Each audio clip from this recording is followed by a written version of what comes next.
We're going to the Philippines! Woo! Hi guys, welcome to part 1 of our Philippines travel diary. Follow us on what we hope to be the first of many trips to the Philippines as a couple.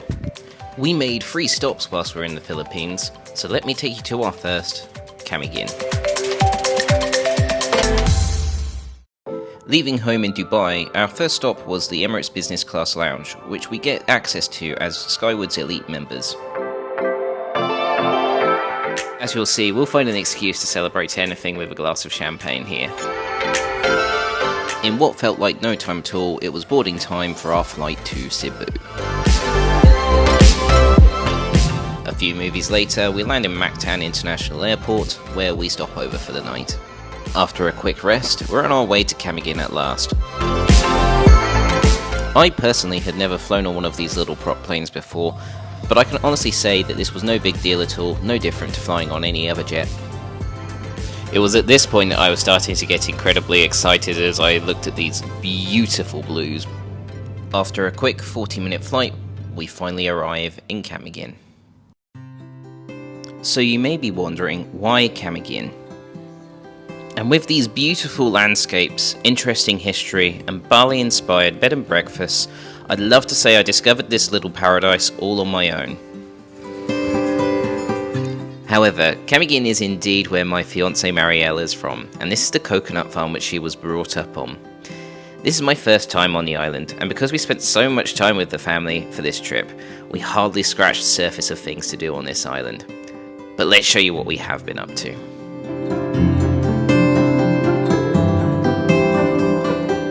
The first few days were spent getting to know the family at home, before then moving on to the first bed and breakfast, BaiBai.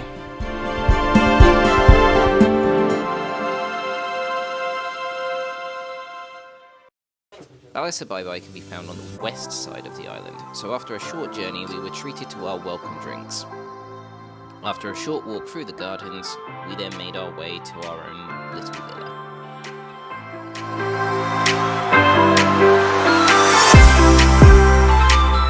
On arriving into our lovely villa, you'll see a wonderful plunge pool off to the right and a water feature to help you relax. It's then over to the outdoor living space, which I was using as my working area throughout our stay here.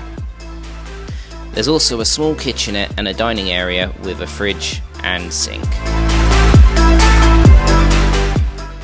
The bedroom's relatively simple, with a nice large double bed, another working space, and then finally out to the bathroom with an outdoor shower. The highlight for me though has to be this outdoor deck by the pool with a great view of the beach as well.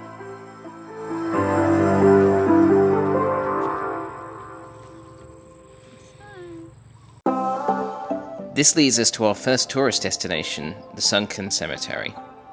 Camiguin is known as the island born of fire. It has 7 active volcanoes, and the last one to erupt was in 1951. That eruption led to the land below the cemetery collapsing, and as such it fell below the water level. It's now a popular tourist destination where you can take boats across to the cross, as well as go for diving around the cemetery.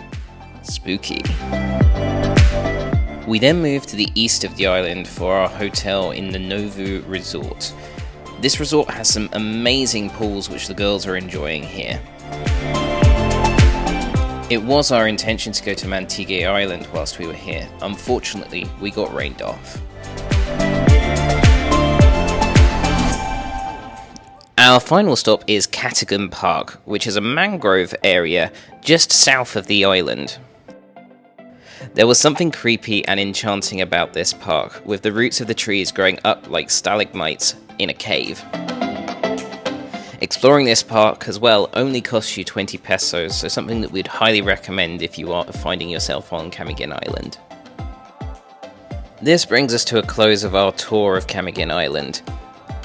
As you can probably gather, we're so excited to make our way back here to discover the other areas which we haven't been to yet.